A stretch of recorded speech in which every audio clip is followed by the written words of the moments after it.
Today we're going to be reading a book called Animal Homes, and this is from National Geographic. It's called Animal Homes, and as we read, I want you to think of two things. I want you to look for clues that tell you if this book is fiction or nonfiction. Remember, fiction means fake, and nonfiction means real.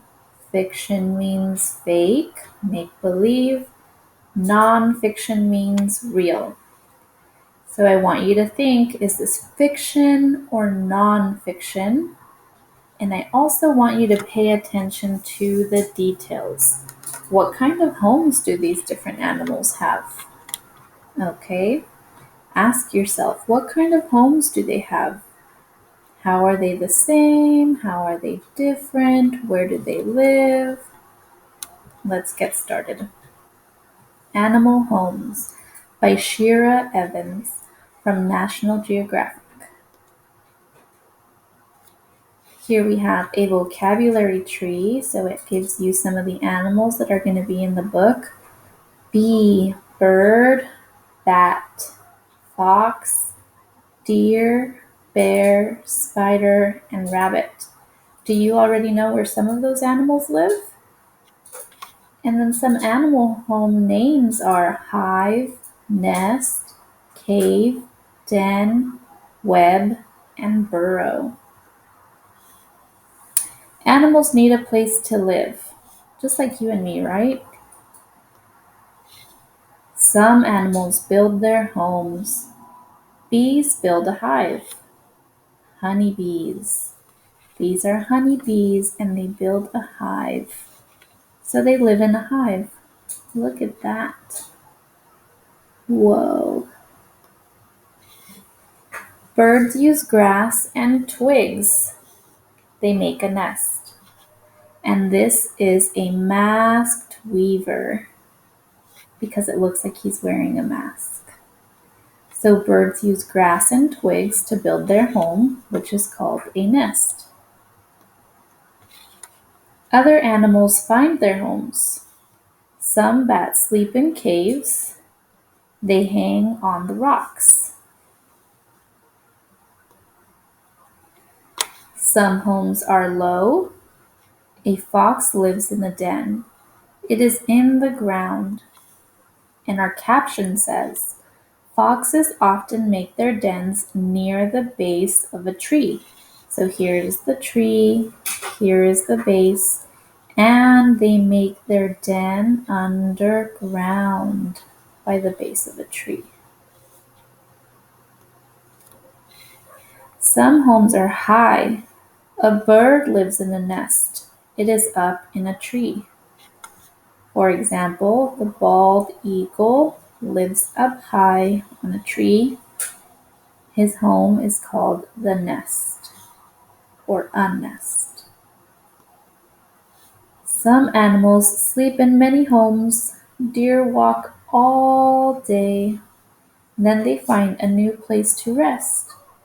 So they find homes wherever they're walking. They don't have just one home. Other animals sleep in one home all the time. Some bears sleep in a den. They sleep there all winter. And this is a grizzly bear. So bears sleep in a den all winter.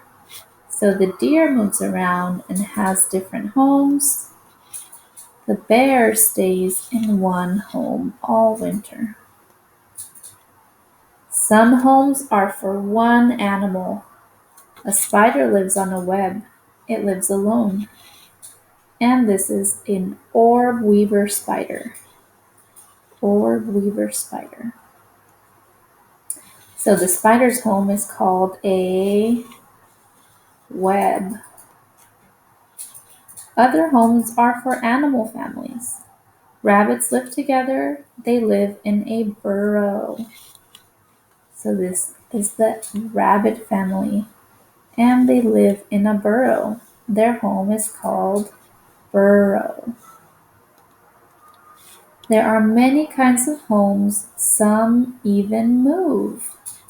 The hermit crab lives in the shell, so it takes its home with it wherever it goes, and it moves.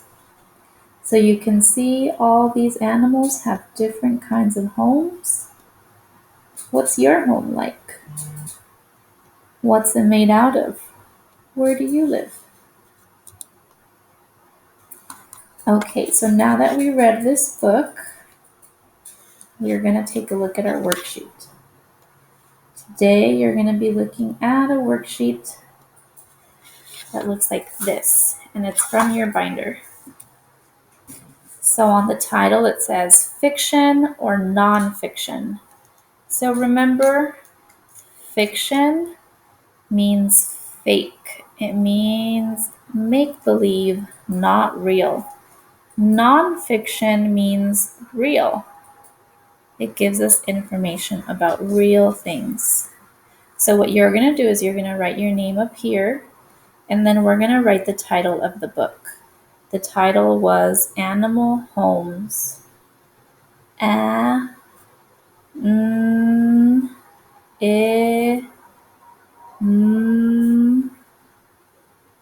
All.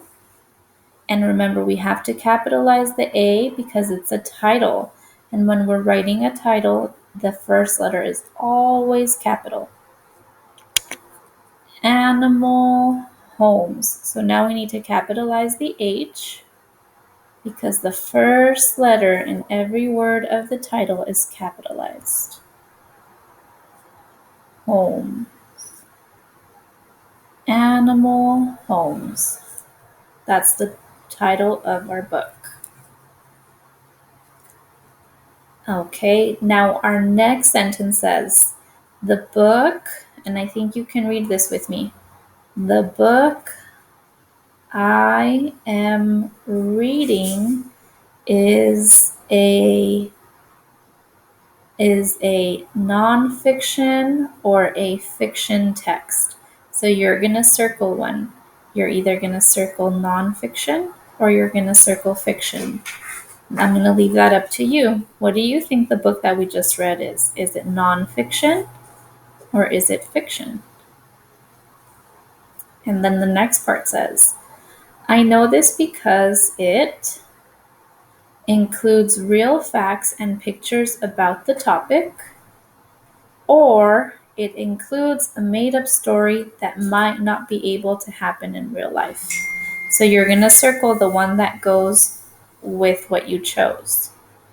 So is it fiction or nonfiction? Circle it, and then you're going to circle if the book that we just read includes real facts and pictures about the topic, or if it includes a made-up story that might not be able to happen in real life. So which one of these two works for our story? And then finally, you're going to draw a picture. You're going to imagine that there's kind of like an imaginary line there. You don't need to draw it. It's just imaginary. I'm just drawing it to show you. Our directions say circle one. Over here it says my favorite part in my fiction story. So if you said this story is fiction, you're going to draw your favorite part of the story. If you said the book we just read is informational, it's not fiction, you're going to draw a picture of what we read about. So if it's fiction, you're going to draw your favorite part. If it's nonfiction, you're going to draw what we read about. You're going to draw one detail, or what was the book about. It says the topic, so you're going to draw what the book was about. So you have 3 things to do. 1, 2, 3. Decide if it's nonfiction or fiction, if it includes real facts and pictures about the topic, or if it includes a made-up story that might not be able to happen in real life.